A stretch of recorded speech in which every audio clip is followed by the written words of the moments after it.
Holy fuck, I did not see that coming.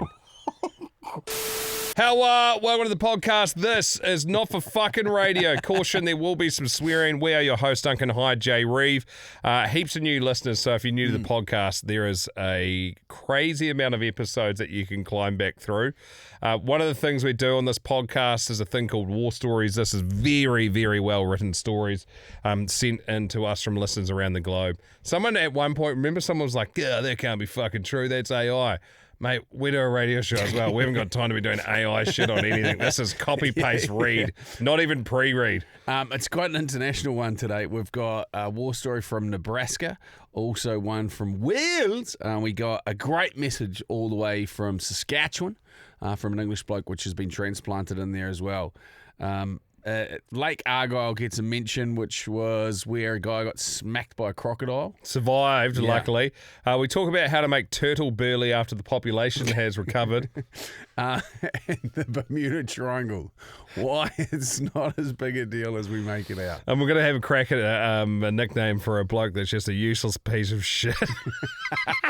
All bases covered. Go on, fucking enjoy it. Hey, and just quickly, you can the best way to support us is to become a Sniper Elite. You get 2 extra episodes a week, get them ad free as well, and first crack at all the prize and merch and stuff as well. There's a link in the episode notes of this podcast that you're on right now, so you can just go click. I see what the boys are up to. And just quick thanks to the show sponsors, supported by Classic Builders. Long story short, if you want a new home or you don't know where to start, they're a pretty safe first step. So go and chat to them if you're in New Zealand and you want to get amongst sorting out where you're living. Attention, snipers! Gear up and hold your positions. It's time to load up some war stories. Your tales from the front line, brought to life. Prepare to fire. Well, this one's from George United Wales! It's all the way from Wales! George United, he's from Wales! Fuck, I can't wait to go there. Well, you do that every time you walk into a shop or meet anyone. Shit. I'm just checking if I'm still in Wales! Surefire to get punched in the face straight away. Fuck Worth yeah. it. Every What a fucking story. knuckle on the skin, worth it. Anywho, that's from Georgie Knight, who happens to be River Wales. More of a claim to shame, really, fellas. This one is a bit crazy. My great uncle, let's call him Uncle Knobhead, because that's what we fucking call him. He was a Welsh nationalist and wasn't the biggest fan of the British royalty when the now king was attending school in Wales, as he was the Prince of Wales way back then. Said prince would travel by train. Uncle Knobhead, who used to work in the mines as an explosive engineer, stole some explosives they used to blow up the sides of fucking mountains and timed it so that the falling rocks would hit the passing train. Holy fuck. Okay. Uncle Knobhead drank too much in the morning morning of his awful plan, and after setting up the boomsticks linked via cord to an old school push down detonator, this complete dumb fuck has let go of the stick in the back. Has left the go-go stick in the back pocket, went to take a seat, tripped and accidentally pulled the detonator down, turning himself into confetti. Holy fuck, I did not see that coming. There is a lot to unpack. Do we... Oh my God. Luckily, there was no train scheduled this day. Also, the complete moron luckily didn't link the boom booms together and nothing happened. This can all be backed up via a BBC documentary. So yeah, sorry about it. Uncle Knobhead fucking blew himself Well, to we won't bits. say any names, but yeah. July 1st, 1969, 2 members of a militant group sought to plant a bomb near a railway line in Argyle, North Wales. He was trying to kill the Prince of Wales with rockfall. Falling rock hit the train, so that the falling rock would hit the train passing through. Fucking hell, blowing up a mountainside. And fucking... Is that the first person that's been you know, like somewhat related to this podcast that is trying to take out a royal? Oh my God. Fuck, that would have been. I wonder if he took the other bloke out as well. Yes, he did. Fucking hell. Wow. Uncle Nobby. Wow. Fucking confettied himself and his mate. Shit. I mean, obviously someone's lost their life there, so it's not that funny, but fuck, it's pretty funny. I'm like, Jesus Christ. That is such a hectic turn of events. On the axis, which is the international axis of fuck around and find out, he's fucking right there.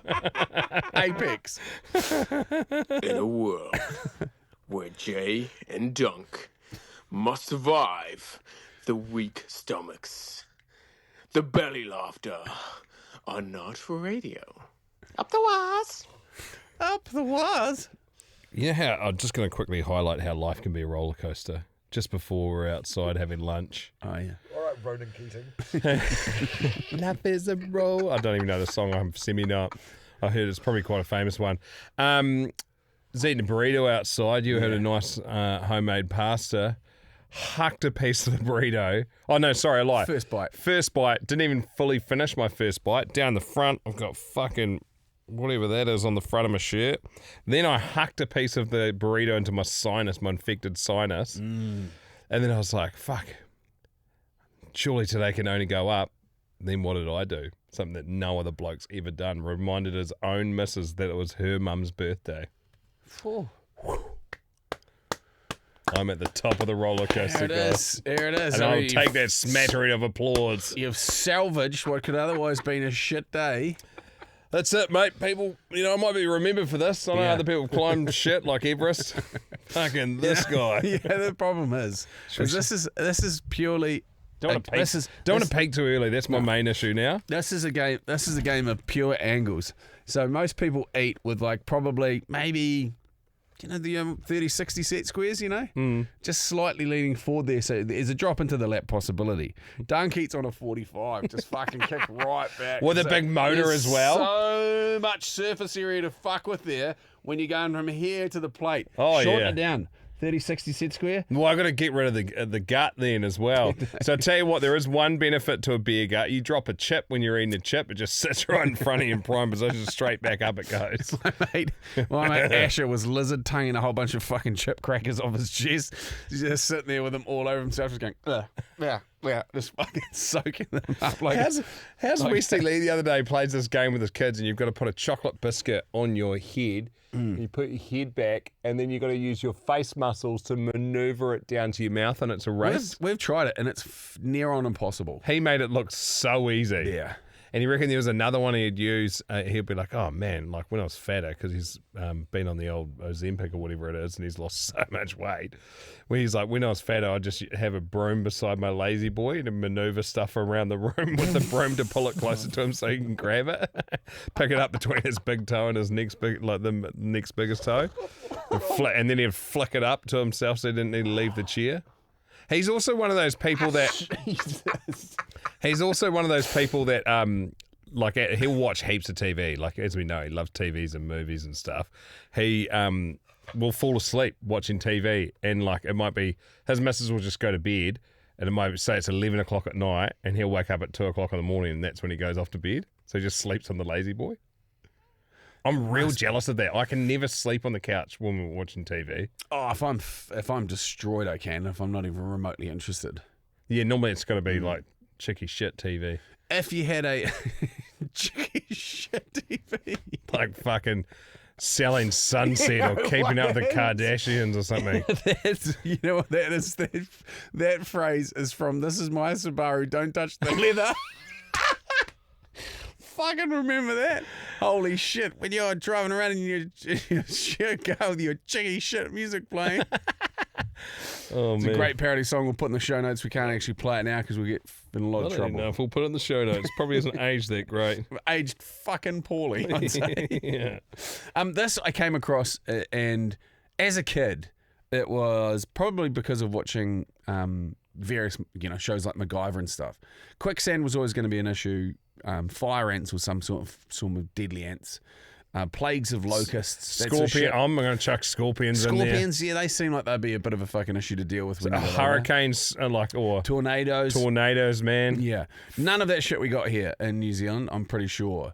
It's like irrational fears of these things from what you'd seen on TV. Eh? But I used to get out books from the library on the Bermuda Triangle. That was one of my points of fascination because it was kind of like it seemed like either a doorway into another world or a universe, or there's just some bad shit happening there, or there's just some rogue pirates.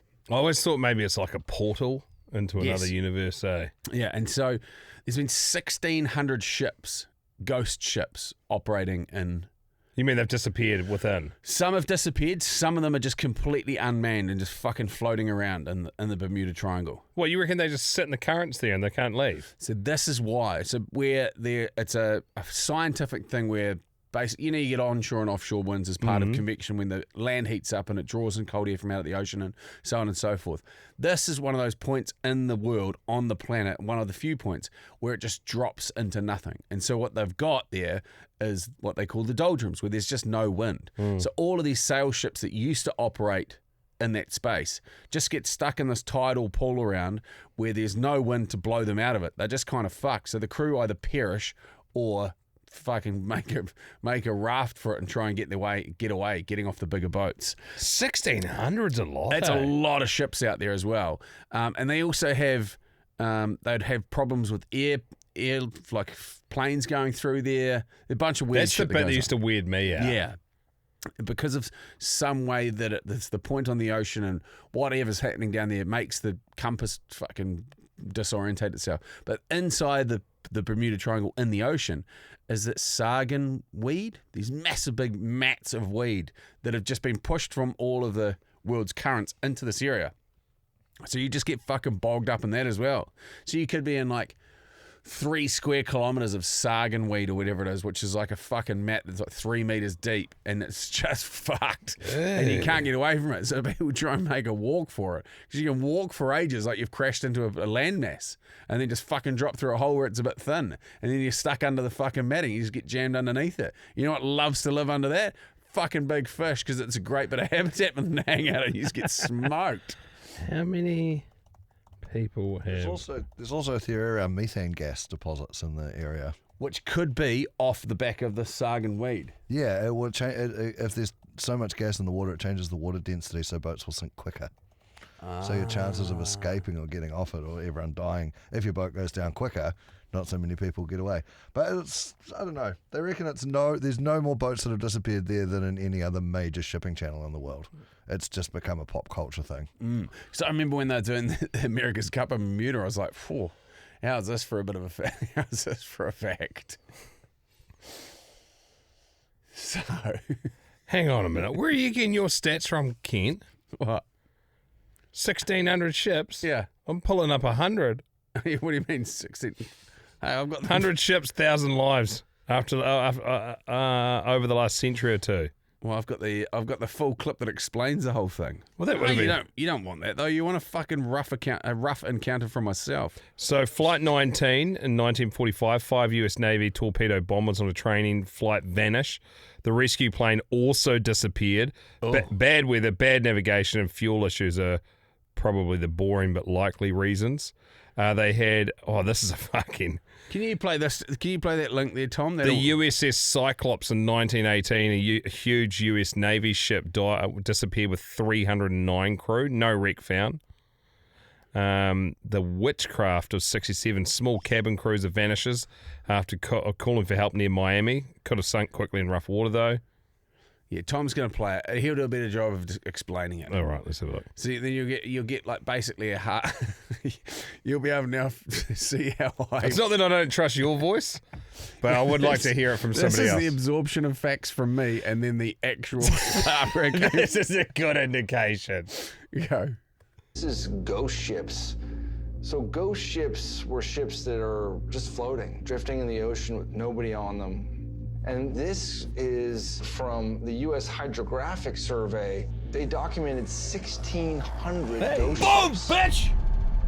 There's something very sort of eerie and terrifying in this idea of 1,600 ships out here, and Good place to go looking if you want a free you one. don't know what happened to the crew. I mean, where did everybody go? Or where are the bodies? How this is happening.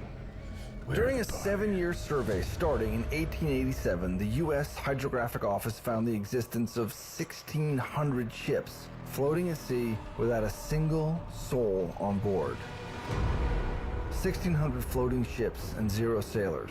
That math seems off. It does. Now, I'm not saying that it's not aliens, because it could be. But let's see how a scientist I reckon it might be the who studies COVID jab, world's eh? oceans explains it. They call this area the Something to do with See, Epstein. listen. The atmospheric circulation starts with a lot of warm, moist air rising from the Pacific in the tropical area. And once it reaches high altitudes, it starts heading toward the poles. And at a certain latitude, which is in this area, the air starts sinking. Yeah. And associated with them is very little wind. So pre-19th century, all the ships were sails. Right. So these sailboats required wind to move. Right. So it just sort of sits there. And it just sits there. But other things like large mats of sargassum weed, which so are less close. buoyant than water, they float. Look at them. You had these mats of sargassum weed that you just literally got stuck in. Big mats, 100 yards wide and almost a mile long. Wow. You're stuck. This is ghost So there you go. ships. Yeah, I wasn't okay. too far off. No, so you're good. my other Bermuda chat was they had the America's Cup went to Bermuda, and where they were racing, and this is not a great story, and I'm not entirely sure it's a story that anybody wanted to have publicised. I'm sure there's somebody who has written about it though. But in the area where they were racing was it started to get overrun with seagrass, because the turtle populations had diminished to a point because they'd been hunted out of extinction, nesting areas had been fucked with habitat, blah, blah, all that stuff. Not great stuff. Anyway, so they reintroduced all these turtles back into this area, and then the turtle populations exploded. And they didn't factor that in when they were racing. So these AC fucking 32s, whatever, racing on foils. And they were fucking slicing and dicing these poor little fucks. And about close to 100 clicks on the water with their fucking blades. Boom, boom, boom, boom, boom, boom. And the boys on board were like, what the fuck is that when they first got there? And this local guy goes, you want to get your boats out of the water and check out your blades or your foils, because they have fucking chips in them from the turtles that you're chopping in half. Wow. It's like the equivalent of hitting a hedgehog when you're driving. Far out. Poor little bastards. And plus with that, with all the chopped up turtles, brought heaps of tiger sharks in, because they love to eat those fuckers as well. Just wee Burley bombs. It is. Mate, well, you imagine that many boats hauling. I mean, there wasn't, there 6 people in the whatever it was? Yeah. But yeah, they fucking managed to regulate the population of the local turtles. Managed to bring it back to acceptable levels. Turtles are one of those animals, like, you go, the population exploded. I wouldn't mind a massive population of turtles anywhere, like. But what happens then, like anything, is then they eat all the seagrass that's available, and then there's a point of starvation. So you go from having a healthy biomass of, say, 1,000 to an unhealthy one of like 3,000, and then 3,000 turtles die as opposed to 1,000 turtles surviving. That's why you manage populations of any Warren wild G sang a animal. song about that, didn't He he? did. 2 in the clip and 1 on the hold. Regularly. I saw a giant turtle the first time we went to Fiji. My mum took us there, and the locals were like, come down to the beach, we'll show you this enormous turtle's nesting. And we got down there, and it's this enormous shell in the sand. We're like, oh my God, this is incredible. We get closer and closer and closer to it. Then the shell springs up, and one of the locals is hiding underneath it. They dig a hole and they take all the tourists down there, and you get real close. And you're like, oh my God. And then he springs out, and it's just a giant empty shell that they've obviously found somewhere. They just run this gag day after day. Works It's for us. so hilarious. It's so good. There's a guy.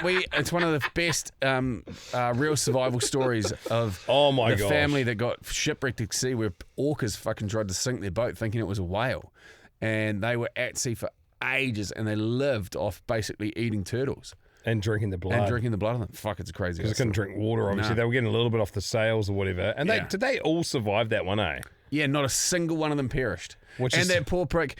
There's a guy Like there. 120 days they're out there or something? Yeah, crazy. There's a guy that was there. I think he joined them from South America.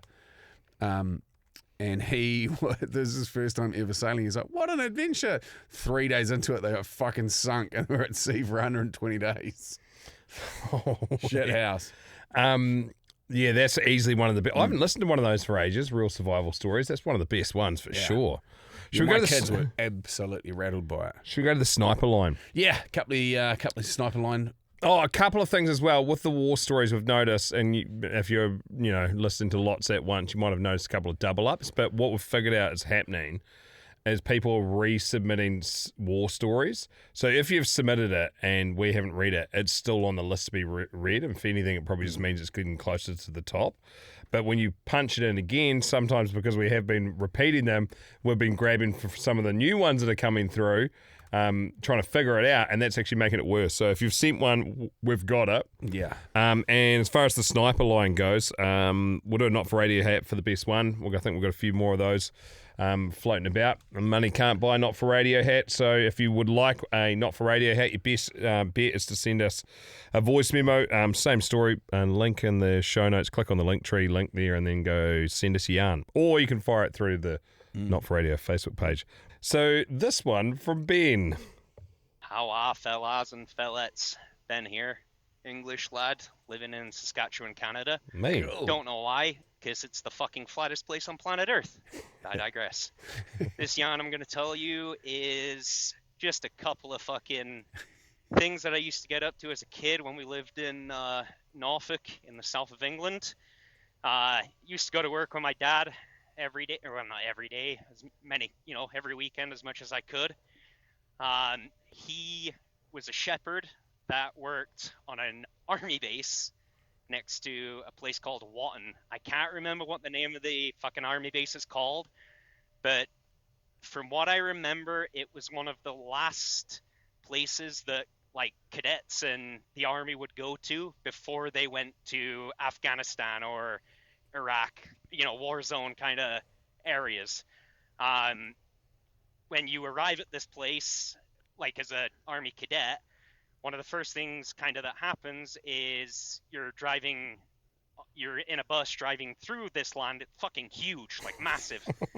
Took us 4 shepherds and pretty much, took all day just to check everything kind of thing. And one of the first things that they would do was you would be on a bus driving down the road and they would shoot machine guns over the fucking bus. Yes. Which on more than one occasion we would have to pull over when just driving through the land and switch tires because the amount of fucking bullet casings that would be on the ground are bullets, and we would have to fucking switch tires. Wow. Pretty sketchy place. Fucking this one time we were they kind of have all these like mock villages set up all over this fucking land. It's supposed to look exactly like what it would be like in Iraq. It's wall-torn fucking houses that are half burnt to the floor and sandbags, these big old army bases everywhere. And we would have to get pretty close to him sometimes, but being a kid when my dad worked there, I wasn't supposed to be with him, so kind of had to hide in the vehicle on more than one occasion. And this one time we were rolling up to pass one of these army bases that we had to pass every day, and unbeknownst to us, they were doing exercises in there. And we roll up and we're just about to turn off the road to like take the ditch and go around this thing because we're not allowed to go through them and we had no reason to be in there anyway. And all of a sudden fucking about 30 I'd say 20 to 30 fucking guys come running out, machine guns pointed at us. I shit my pants almost fucking immediately. I'm sure my dad did too. They told us to fucking exit the vehicle. They came. My dad hopped out of the vehicle first, trying to calm him down and explain that we were the shepherds that just worked there, and they were fucking having none of it. They came up to my door, the passenger door of the vehicle, swung it open, dragged me out of the truck. Pretty much both of us, they had us on our knees with a gun to our fucking head, pretty much, and then all of a sudden the guy comes out from the back and he's like, hang on guys, these are just the shepherds that work here. We got in our fucking truck and drove out of there as quick as we could, and it was pretty fucking sketch. I got a couple more yarns fucking about how my about how my body is just a medical fucking mystery, and every couple of years decides that it wants to try and kill me. Wow. Going through a little fucking hard time right now. My brain is also trying to do the same thing. So I'm actually gonna get checked into the Get Well Hotel for brains, or I don't know what you would call it, mental fucking health, I guess. Because like you boys said, if it's, if something's not right, if your body's not right, you take it to a doctor. If your fucking head's not right, take it to a therapist. And that's what I'm doing, and I urge everybody else to do the same. Yeah, I'll send a couple of yarns later in the future, boys, but just figured I'd give you this one as a starter. Not yet Sniper Elite, but looking to be soon. Just want to say, love the podcast, guys. Been listening to Not For Radio for about a year now. Makes me fucking almost piss my pants every goddamn day as I'm grading roads in Saskatchewan. Just fucking up gravel roads out here. Just fucking up. Yeah. Anyway. Up the waz and fucking hooroo. Yeah. That is cool. Okay, give him the Also- hat. You can have the Not For Radio hat it's for a sure. piece of piss. But also, like, because Saskatchewan's right in the middle. That's where my mother-in-law's fella is just headed to. Yeah, just this okay. week. And Saskatoon, Saskatchewan. And he said you can literally watch your dog run away for a week. It's that fucking flat, like it just goes and goes and goes and goes and goes. Yeah. Good on him for the mental health stuff Yeah. there at the end, and we don't bang on about it on the podcast, but I think everyone's well aware now. You know what you feel like when you feel good, and when then you need to have some steps in place to help you out when you're not feeling great. And if that means going to talk to a therapist or checking yourself in, would fucking rather you do that than anything else. And I think the other thing is, and we always talk about it too, probably worth reiterating now, is solutions as opposed to pointing at the problem. And he is coming up with solutions. And so the simplest ones, if you are unfamiliar with any solutions, if you're feeling a little bit out of sorts upstairs in your head, this is my advice, and you can take it or tell me to go fuck myself. If you're drinking or doing any form of recreational drugs, park that for a month. Instead, you'll have energy to get up in the morning and go for a walk. First thing, let some sunlight into your eyes. Go for a walk. Don't be on your phone. Don't listen to anything. Just be still and be out there. Then you want to get some fucking sleep that's regular. Knock it on the head 9:30, 10 o'clock at night, and see if you can sleep through till 6 o'clock in the morning. And just start eating good food. Cut sugar out, and you'll be. And that, with those things done, 99.9% of the problems that you're having upstairs will fuck off. And the other one would be get in contact with some mates, or join a sports club, or go for a walk with somebody in the morning, because those are the sort of things those are just the elements that we need to sort of even things out. And it won't happen the first day, it won't happen the second day, but like within a week of you doing that consistently, you'll feel infinitely better. And 'Cause also, I know I do. If you're the same as me, like say if you've had a big weekend or whatever, then you're like, I'm gonna lay off the piss for a while. Come Thursday, Friday, you're gonna taste it again, right? Yeah. So if you have been through a bad patch, know that like you're already feeling fucking bad. Like when you get that itch, it's like that's not going to be any worse than if you continue going the way you're going anyway. So ride that patch out. You get one weekend under your belt, you can just keep going. Yeah. You just got to fucking just be, that itch will be strong in that first weekend. Yeah. A little bit of feedback here. I was telling you, I can't remember if this is on the Sniper Elite episode, which is actually still up behind us, Tommy. We need to change that just to the normal episode graphic there. I think it might have been on Sniper Elite, but I was telling you Yarn earlier in the week about, I was talking to a mate and his uncle got smoked by the crocs in that lake just outside of Perth. And then so I obviously didn't have all the details, and I was like, it's just a couple of hours out of Perth sort of thing. And then turns out good old rock listener and podcast listener Anaru, who messages quite a bit, he said, "Hey Duncan, just heard your story about the crocodile attack that was at Lake Argyle. I just saw the news story. It's a bit more than a couple of hours from Perth. Karratha is about at the halfway point, and that takes 16 hours by road at 110 k an hour.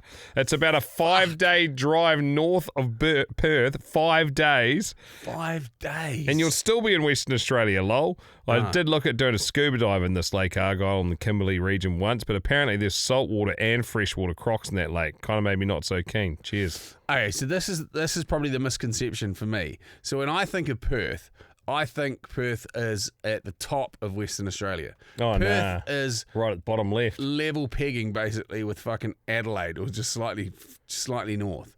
And Karratha is up like now you're starting to get up there. You're not far off being on the same sort of line as Broome. But if it's above Alice Springs, sort of longitude and latitude. That's such a and big in bit of line with kit. like Mount Isa. Fuck, it's massive, eh? And you know it. Like I've looked at it on a map. I've said this before. Looked at it on a map my whole life, and then wasn't until I flew over going to Burley. You're like, holy fuck! I've been asleep for 5 hours, and it's still red down there. Yeah. It's like we Oh, hang on. There you go. We all have this skewed perception of what the world looks like due to the Mercer projection, right? Yes, the way that yes. they print maps. Australia is like way bigger than Russia, but on a map, Russia looks like it's bigger than anything else in the world. Oh It's like, man, it's when you so skewed. just Google the real size of countries, and it'll blow your fucking mind, eh? Greenland's fucking got the rubber of the green, eh? This is not that big. They're accurate with New Zealand though. It doesn't change. Real one projection. Some maps don't even have us. Yeah, because I think they started from there, eh? We got the real sizing, and then it just fucking stretched out from there. Yeah, on the maps that we are actually on, it's fucking hilarious. There's heaps of maps. Even when you see them drawn in like classrooms in America and stuff, just fucking not even there. Where are you from? We're not on Oh, here. mate, I'm pretty sure we're quite far down the curriculum as far as countries to learn about in America, for sure. Take 2 of these and call me in the morning. Not for radio. With Jay and Dunc. Righto, so just got this one here from, I don't even think it says, okay, Snipers, I did a nickname for a guy at work that likes to think he's more important than he is. He's actually the low man on the totem pole. Give me your best thanks. This from Kevin Knott, the inner tube, always pumping himself up. This from Craig Ferguson, Zeus, thinks he's a god, actually stands for zero effort, useless unless supervised. Andrew Trent's 220, 2 days on the job, 20 years experience. Mark Smith, the egg fart. Everyone can hear him, lingers around and makes people feel sick. Craig Collier, appendix, useless organ that you can function equally as well without. This one from fuck your day up. yeah. Oh, a couple there for you. I've got a fucking absolute beauty of nicknames tomorrow. There was one that you may have seen the post, but someone's old boy has been, he's had a bad run of it. He's fucking basically a torso in hospital at the moment. Shit. Do you suffer from premature ejaculation? Use Jay and Dunc on Not for Radio. Yep, that'll help. Let's do it. Let's do a fight a war story, eh? Snipers, reload. Another war story incoming. Eyes on target, scopes dialed in. Let's see who hits the mark. It blows my mind where these stories come from, right across the globe. And we talked about it from the very start, eh? You're just like, wouldn't it be good if the podcast can become a little bit worldwide and everyone felt like they're a part of it? And these war stories the best way. Gary M., Lincoln, Nebraska, USA. Sick. Hey, Dunc, I got a true story for you. Last weekend, the girlfriend and I were invited out to her work friend's house for dinner, drinks, and a dip in their 6-person whirlpool. Oh, no. Here we go. We bought wine and visited over drinks and had dinner shortly afterwards. It was them time for a warm dip in their tub. Drinks continued, and as we all entered the tub, everything was going well. For 5 minutes anyway. That's when the girlfriend's husband put his head back onto the headrest and milliseconds later sat up straight and tried to stand up but fell back into the water, and he erupted brown chunks of liquid, shrapnel vigorously, being circulated by the tub's numerous 600 jets of water. His head had fell into the water as he was trying to exit the tub, and when he surfaced, he had a very bad look on his face. This all happened so fucking quickly, we had not made an effort to exit the tub. His distorted face then just started discharging chunks of everything he'd eaten for the past 12 days. I propelled myself over the back of my underwater seat, trying to get away from the hot liquid shrapnel he was pouring into the tub. I pulled the girlfriend out and we went over to grab the garden hose and get washed off. I stripped off my suit, leaving it on the grassy yard, and sprayed bits of partially digested food off my skin, and then gave the hose to the girlfriend, walked buck-ass naked into their house and showered using most of their body wash and shampoo. The girlfriend jumped in the shower as I was getting out. The friend stayed outside. I think she was trying to keep her husband from drowning in the lava water. The girlfriend got out of the tub and spent 10 minutes bathing in the stool. She found some mouthwash and washed her mouth 6 times on our way out the front door. I grabbed my street clothes and went out to get my pickup and then drove home naked as the girlfriend dressed into her clothes in the truck. Upon arriving to my house, I found a vegetable brush and scoured my entire body with Dawn dishwash soap and drank over 9 shots of my whiskey as I wanted to pass out in order to forget the hot tub adventure. The girlfriend showered after I started drinking, and we both woke up the next morning and agreed not to ever talk about this again. She never said anything about her work day the following Monday and what her friend talked about. I told the girlfriend I wouldn't be going back to the house, and I never wanted to see any of her friends again. I never blew chunks that night. I try not to relive memories of the night. This happened on August 2024, and I'm never going into a hot tub ever again. Up the waz. That went in a completely different direction to what I thought it was going. I thought there was quite a lot of stuff lining up in his favour. Turns out it was just some useless prick that couldn't handle his piss. Should have named him. Missed opportunity.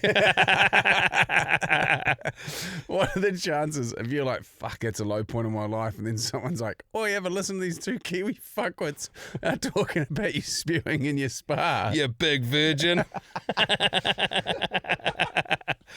That'll do for today, I reckon. It's bloody good for those that didn't catch the episodes earlier in the week, the Sniper Elite episodes. It's the best way to support us, and then we can just kick on with doing our things. And, geez, it was a very, very good meeting yesterday about what's in store for the rest of the year for members that are Sniper Elite, that do the paid episodes, which gets you 2 extra episodes a week. First crack at prizing, which is going to be the big one for the rest of the year.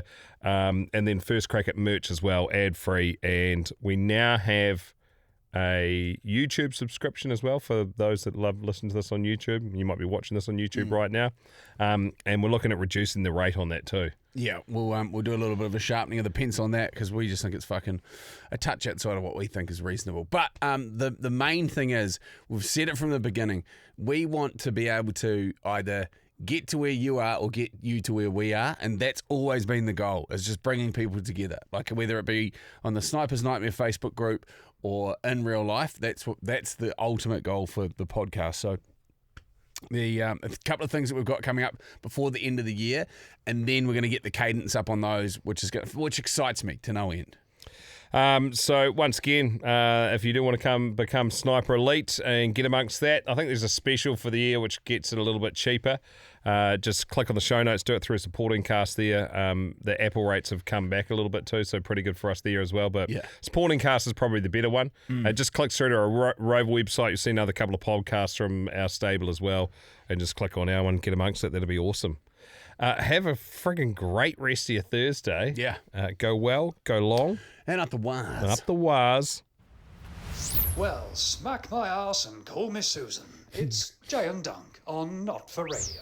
Thanks to our sponsors, Classic Builders, 30 years in the game, teams across New Zealand, and they'll talk to you through whether you want a house and land package or a design and build. Figure out what's going to work best for you. Get amongst it if you can. You've been listening to Jay and Dunc's Not For Radio podcast. Thanks for listening. I hope to see you soon.